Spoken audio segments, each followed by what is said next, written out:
La bonne santé des populations de l'arrondissement 3-Tietie est si précieuse pour l'administrateur maire Jean-Romial Tikambou qui s'est démené ce lundi 21 août 2023 de rassembler les chefs des quartiers et responsables religieux de sa circonscription administrative en vue d'être informés et sensibilisés sur le deuxième passage de la campagne de vaccination en riposte de la poliomyélite qui se déroulera du 25 au 27 août 2023 sur le territoire national.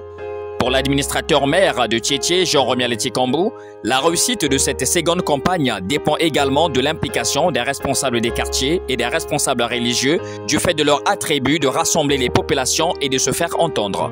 Prenant la parole en première, Dr Loubassou, chef du district sanitaire de Tietie, a expliqué l'importance de cette campagne et des défis de réussite à relever dans l'arrondissement 3-Tietie. Le Congo a enregistré le 15 octobre 2022 des cas de poliomyélite. Donc, des cas de paralysie flasquée. Paralysie, ça veut dire que l'enfant qui s'est levé hier ne peut plus se lever et d'un but en blanc, du jour au lendemain, on voit que l'enfant n'arrive plus à se lever. Donc ces cas ont été enregistrés dans le département de la Léponie. Et suite à cela, le gouvernement de notre pays, à travers le ministère de la Santé et de la Population, bien sûr, et nos partenaires, l'OMS et l'UNICEF, ont pensé réaliser des campagnes de vaccination parce que la riposte d'une paralysie de flasque aiguë ne se fait que par la vaccination. Et vous savez que ces vaccinations, on les a déjà faites beaucoup de fois. Ce sont des enfants qu'on vaccine en première instance. Nous avons réuni tous les chefs de centre qui sont parmi vous pour travailler avec les comités de santé et les chefs de quartier pour sélectionner les acteurs, alors des bons acteurs, parce que ces acteurs doivent sortir de nos communautés. Ce travail a été fait, monsieur le maire, il y a 2 semaines de cela. Nous avons aussi réuni les chefs de centre pour sélectionner les superviseurs. En appui avec le CAS de l'arrondissement 3-Tietie, nous avons sélectionné les superviseurs qui vont passer pour superviser ceux qui seront sur le terrain. Ce travail a été fait vendredi. Et avec l'appui du maire de l'arrondissement, aujourd'hui nous tenons notre réunion communautaire. Elle est très importante cette réunion parce que si nous tous nous ne comprenons pas l'enjeu de la vaccination, ça sera difficile. Les enfants qu'on vaccine, ce sont nos enfants, ce sont vos enfants, ce sont les enfants de tout le monde. Ils sont où? Ils sont dans nos maisons. Et nous, on ne peut pas venir dans les maisons, dans les quartiers, sans l'aval du maire de l'arrondissement, sans l'aval du chef du quartier, encore moins l'aval des chefs de bloc qui nous accompagnent dans notre travail.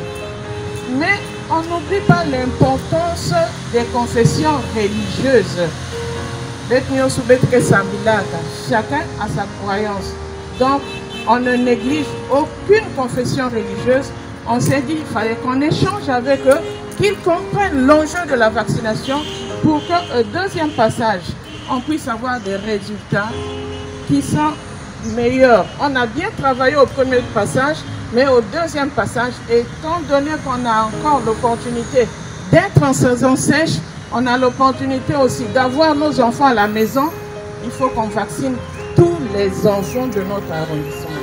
Cette campagne menée en partenariat avec l'Organisation mondiale de la santé devrait atteindre l'objectif attendu, a signifié le représentant de l'OMS, M. Zeda.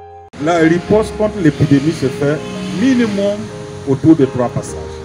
Il y a un premier passage qui s'est déroulé, il y a un deuxième qui va se passer en août et il y a un troisième qui viendra en septembre, si tout va bien.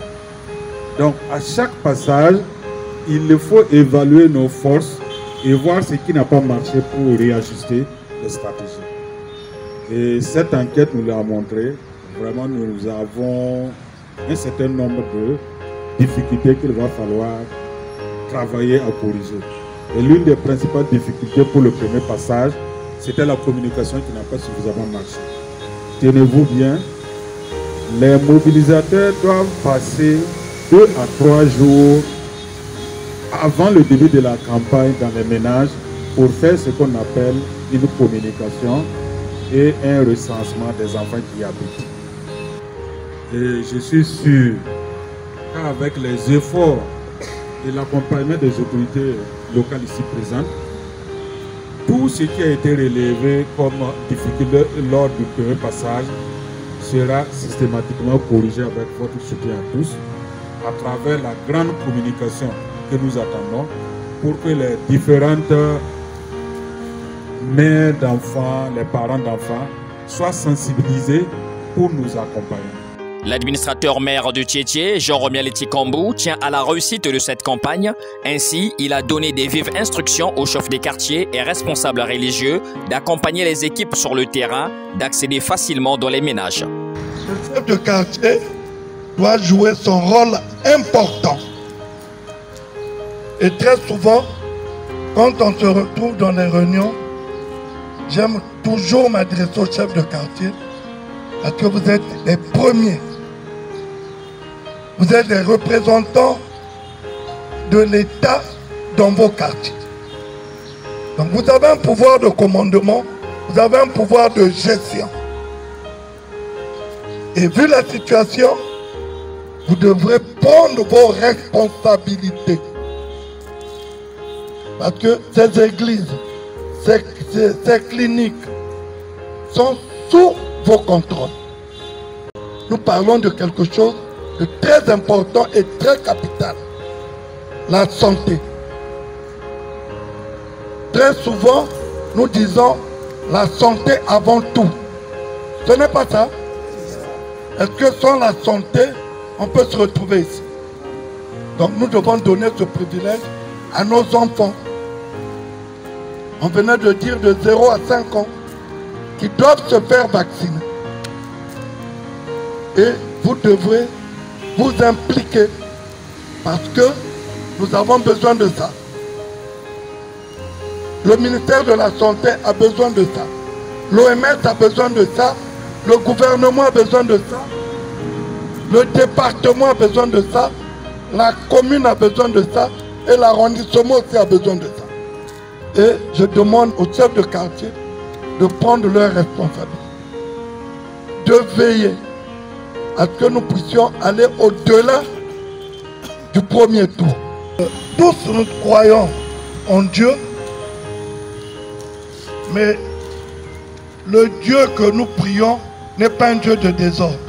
Mais dans vos églises, vous recevez du monde, même des enfants. Mais j'ai fait un constat que vos églises ne sont pas entretenues. À travers ça aussi, ça peut apporter plusieurs maladies. Ces enfants-là peuvent être contaminés dans les églises. Je vais veiller à ça. D'ici là, je vais sortir un calendrier. Je ferai des descentes dans les églises. Contrôler. Si les conditions ne sont pas réunies, je ferai comme j'ai fait dans d'autres églises. J'ai fermé et j'ai donné un délai à ce que ces conditions puissent être réunies. Nous le faisons, c'est pour le bien de la population de notre arrondissement. Ces enfants-là, s'ils ne sont pas protégés, les mamans les emmènent dans des églises sans pour autant savoir le danger que les enfants vont courir. Donc vous êtes des grands chrétiens. Dieu aime la propreté. Vous devrez être propre. On ne vous interdit pas d'exercer. Mais les conditions doivent être réunies.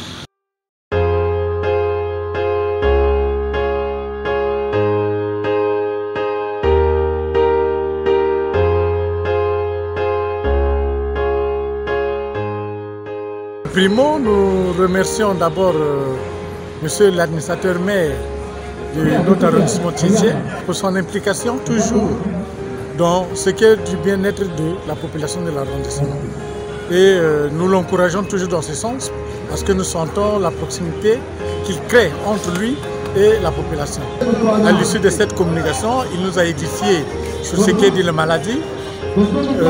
Et nous également, chefs de quartier, nous allons prendre le relais de ce message pour véhiculer auprès de la population. Ils nous ont tiré les oreilles, ils nous ont demandé de faire un effort pour que nous puissions accompagner réellement dans nos chefs de quartier,